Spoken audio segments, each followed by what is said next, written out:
So, this is the last case from Ciney. Unfortunately, I wasn't able to take a lot of footage on the show itself. Well, if you look at the previous videos, it kind of looks the same. It was a hectic edition.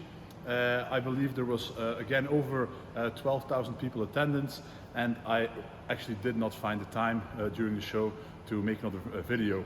But I did find some interesting items, and I will show them to you later when I have unpacked everything.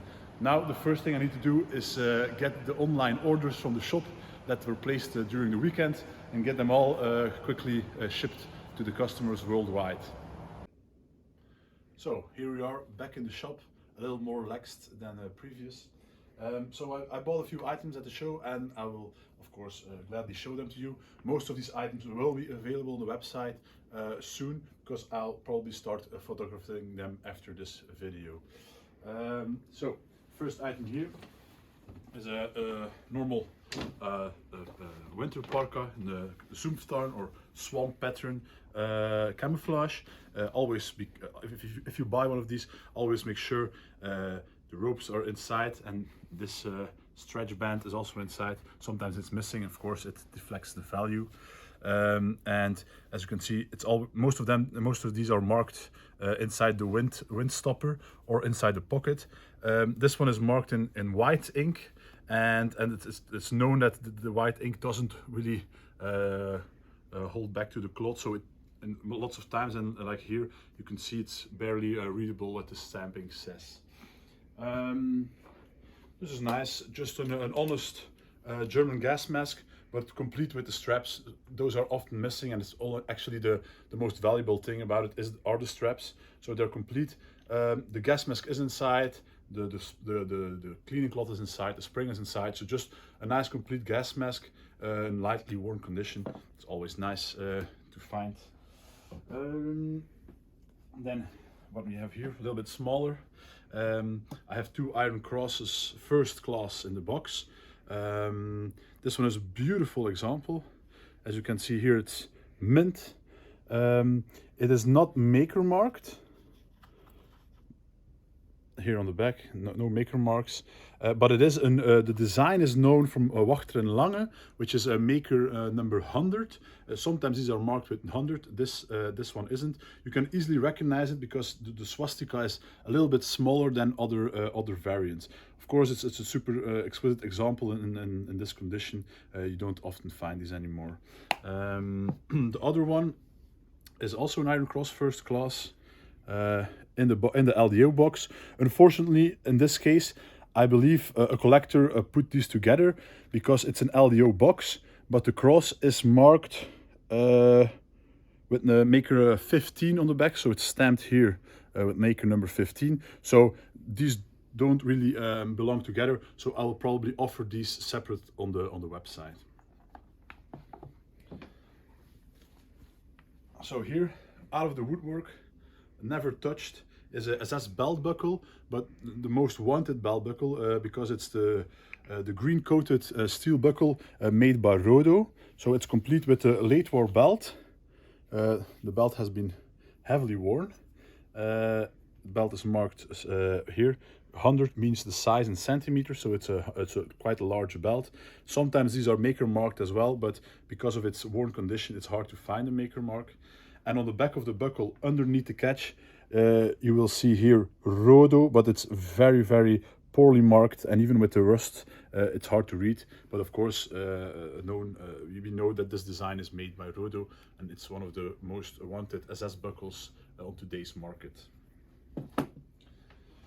Next item is also something very rare. So this is actually a G43 pouch. Now, what is the rare thing about it? You often see these for sale, as a lot of these were found in Russia about 20 years ago in large stocks, but those are all from the same makers, BLA or ROS, and they were never issued, but this is actually an issued example. It's maker marked on the back here, FUQ, and dated 1944, and it's also a little bit different made than the ones you often see. Let me see here, I have examples of those. here. So these are the known examples we often find. There's always in mint condition, and these were found in Russia because the Russians actually liberated these factories after the war, and they confiscated all these pouches from the same makers, and they were never issued, and they came on the market 10-20 years ago. But finding an original issued pouch is 10-20 times rarer than finding one of these, so it is a big price difference as well in an issued one and of course these Russian captured pouches. So next item is something that I really actually did not find at the show itself, but it was pre-arranged, as we say, so a collector brought this to me. It is of course one of my favorite helmets. It's a Normandy Fallschirmjäger Regiment 6 type camouflage helmet, so two-tone camo, tan color and green color mixed. It's a heavy worn helmet, big size, and of course, as you can see here, the decal is still ghosting under the paint, something we love to see. And you can also see it in my previous videos where I show many of these helmets in my own collection. A little bit disappointing, of course, is the inside. The straps are missing and the liner is damaged, but still it remains an original FJR6 camouflage paratrooper helmet. So we're going to stay in the camouflage theme, as this I did find at the show. A beautiful Normandy camouflage helmet. We call it Normandy because of the colors. It's a bright green, bright tan and brown reddish paint sprayed over the helmet in 3 colors. And it's called Normandy because it's known that a lot of these helmets were found in Normandy by veterans after the Second World War. A nice thing about this helmet is that the army decal is still clearly visible under the paint, and finding an army helmet in Normandy camo is always more rare because most of them are Luftwaffe, so an army one is always a nice extra. It's complete, the inside is complete, nice liner, full chin strap, and size 62 by ET. So what do we have more? Let me see.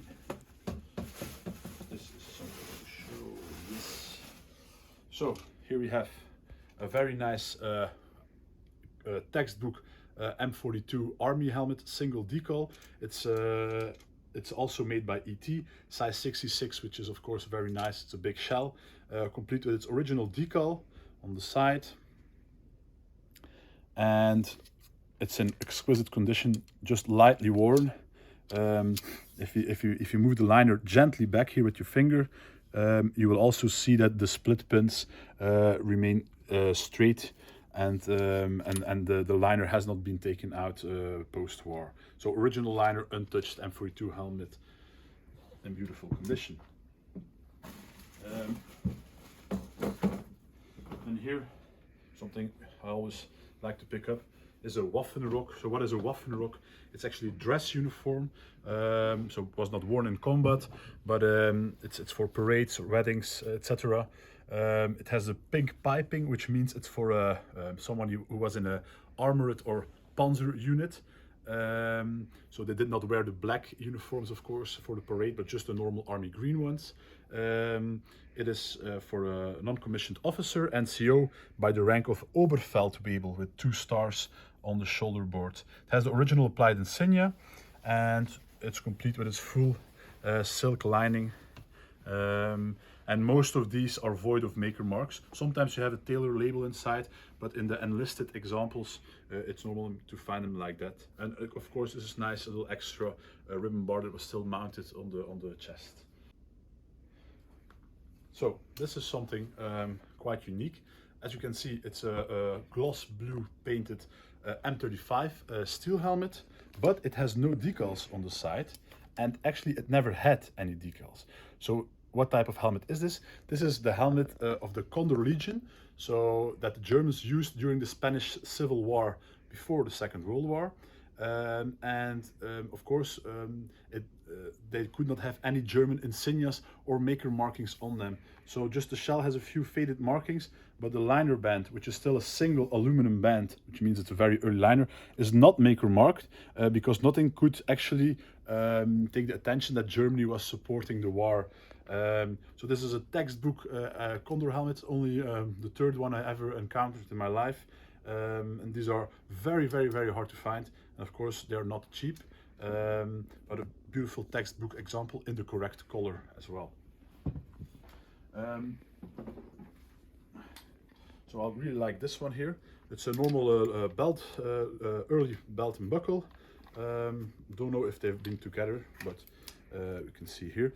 So this is a Luftwaffe belt buckle in aluminum. It's dated 1939. And you will see here the maker mark LBA. Maker mark acceptance stamp LBA, which means Luftwaffe Bekleidungsamt. It's the acceptance stamp of the Luftwaffe. So all the early leather equipment of the Luftwaffe had this LBA mark. Sometimes it even had a date next to it. Underneath we see the maker mark of the buckle. It's made by, let me see here, Stansfeld and Co. And dated 1939. The buckle does not have any more maker marks on the reverse. Sometimes other manufacturers had similar maker markings or initials on the back of the buckle as well. It comes with this brown leather belt, something everybody's looking for. Still has the aluminum hooks. It still has the full length, and the length is, as you can see here, 125 centimeters, which is a very long belt.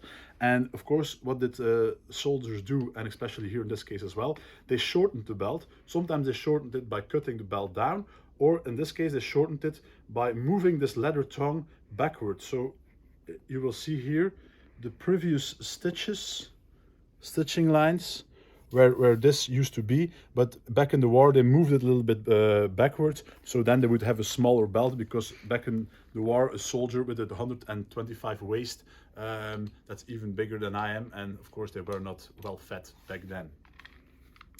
The last item I have is this really nice late war American paratrooper helmet. It still has the front seam. So for people who don't know this, the little seam here indicates it's a World War II produced helmet.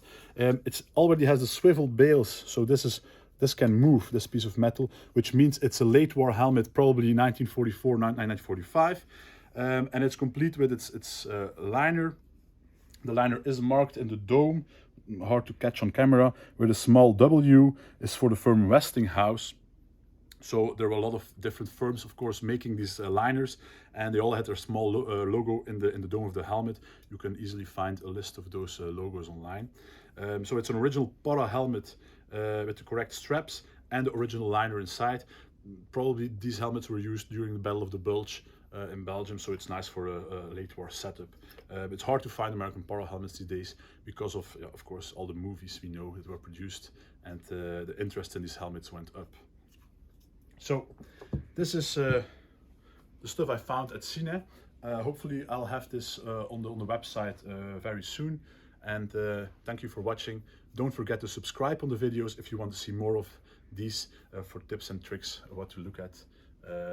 And we'll see each other for our next video probably very soon, because there's a lot of shows coming in Europe in the next couple of weeks and days. Thank you very much.